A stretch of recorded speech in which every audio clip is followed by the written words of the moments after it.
Hey everyone, I'm Danny and welcome to Muggle Magic.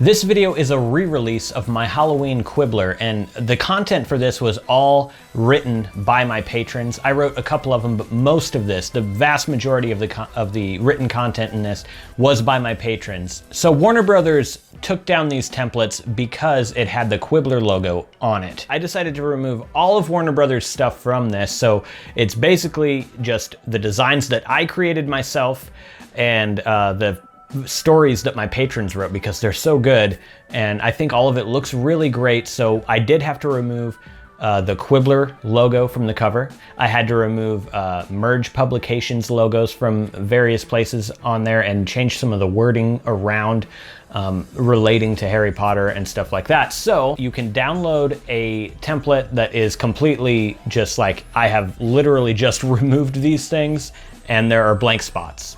So if you want to, you can fill them in with, you know, whatever you want to. If you find a Quibbler logo and you want to put it on there, you can do that for yourself. I've also included a version that has like my own sort of like knockoff versions of the Quibbler logo and, you know, the Merge Publications. I've kind of just changed that up. So you can also download that one if you don't have the skill to like mess around with the logos and stuff and you just want something that looks cool. There it is. In order to download these, you will need to go to my website, mugglemagik.net, and you're gonna have to log in or register, and then you should have access to the downloads there. In the original video, I used 11x17 paper to create the magazine, and it was really easy because you just print it out and staple it in the middle, fold it over, trim off the white, and you're done. In this video, I figured I'd do something different since I'd already done it that other way, and I'm going to use 8.5x11 paper, or A4 paper, and I'm gonna show you how to do that and still make it look good.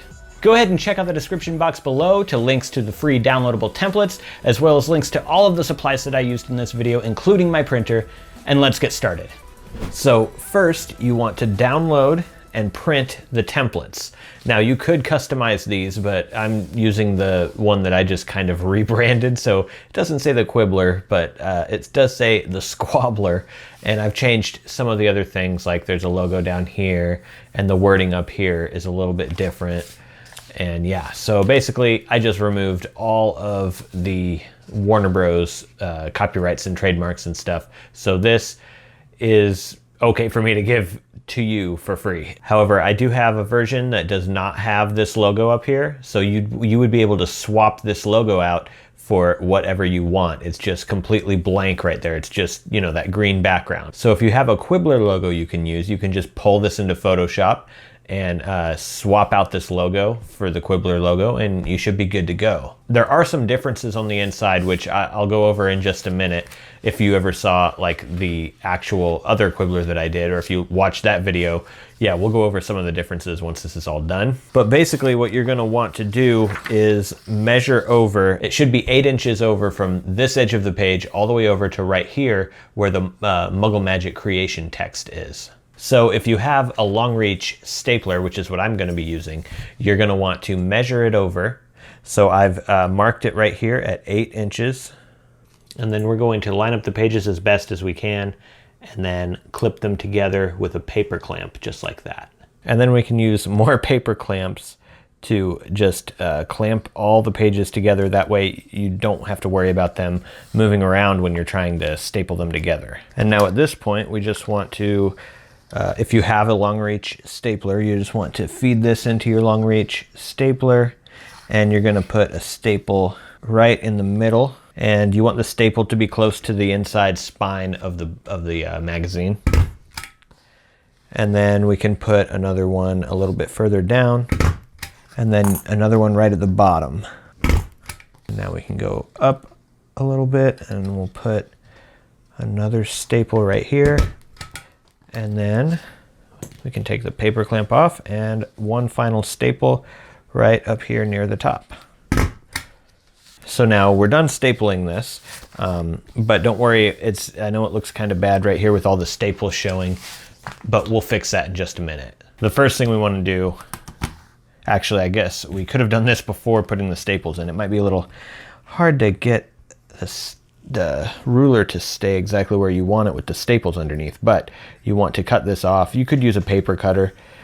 I'm just going to use a ruler and X-Acto knife, but yeah, you could just cut this however you want. Just that white right on the spine, you want to cut that off. All right, so now the white along the spine is gone.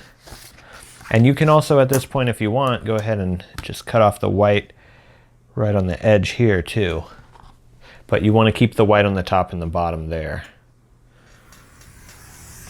Yeah, so now you should have this at this point. Again, just don't worry about the white on the top and the bottom. We will fix that in just a minute with this. And this is the spine. So you want to print the spine out, and then we're just going to cut the whites off from the sides. There we go. And again, leaving the white on the top and the bottom of this. And now you can fold this in half right where the two different colors meet. There we go. Now we have a crease right there in the center. And then as you can see, this will just go on here. You'll line it up and glue it on, and that will cover up those staples. And it should line up pretty well on the front and the back. So I'm just going to do this with with a glue stick. You can use whatever kind of glue you want. I'm just using a glue stick because it's really easy to apply and it dries pretty quickly. Okay, now we're going to go to the front side of this and line this up, and you'll be able to feel the staples under there. So just kind of press right along here, make sure it's down all the way on all around the staples, and then we'll flip it over and fold it right along the back.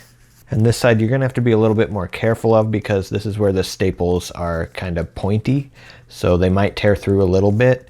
So yeah, just be careful when you're doing this so that you don't rip the Quibbler. And there we go. Now, the one last thing we have to do is trim off the white from the top and the bottom. And that should do it. This is what the Quibbler should look like when it's done. And I'm gonna go ahead and show you the differences between this Quibbler and the one that I put out around Halloween. So it's pretty much the same thing, except obviously you'll have to put your own Quibbler logo in or just print it off as the Squabbler.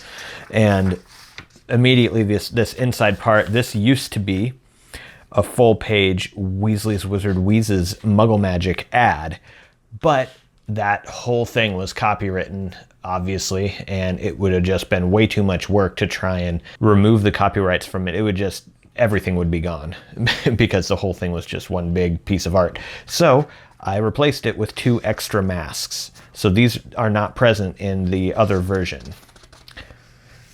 And if we keep going, everything else is pretty much exactly the same as it was, because all of these stories and things, oh, here's another full page ad that I had to remove. So I swapped it out again with another mask. And yeah, everything in here other than that is designed completely by me and written by my patrons. So yeah, all the content inside here, none of it has Warner Brothers copyrights. And there we go. That is it. I used to prefer doing it this way with the Quibblers, because I thought that it looked a little better than having the staples showing when you actually, I just thought the spine looked better without the staples in it. And then I thought that it looked better on the inside, not being able to see the staples as well. However, now I kind of prefer printing it on 11 by 17 paper and then just saddle stitching it, because it's easier. I mean, it's faster and it still looks really good. And I think it looks better than having this strip that you have to, like, you know, correct where the staples are, and you have to sort of hide things with this strip of paper. I mean, it still looks good and you can't really tell that much, but if you get up real close, you can tell. So yeah, I do prefer the 11 by 17 version. I suggest you do that if you have the means to print on 11 by 17, but if not, this is how you'll want to do it. If you'd like a chance at winning a Quibbler, a Halloween Quibbler that I made, and this will be the original version with the original Quibbler logos and nothing switched around. This will be the original one from my previous video as well. So if you're interested in winning that, there's a link in the description box below to the monthly giveaway. Down there, you're also going to find a link to my 40K giveaway, which is for a Muggle Magic mystery box, and it's going to contain 7 items. 5 previous items that I've made on my channel, as well as 2 that are brand new that I've never released or even shown, and I won't reveal those until after the box is won and received. There are dogs outside fighting. I wonder if you heard that. Probably not. The microphone probably didn't pick it up. Remember, I get a lot of ideas for these DIYs that I do from your comments. So if you have an idea for something that you want to see me do in the future, definitely leave a comment below and let me know. If you're interested in seeing more DIY videos having to do with Harry Potter and more, go ahead and subscribe to my channel if you're not already. All right, that's it for today. Thank you so much for watching, and I'll see you in the next video.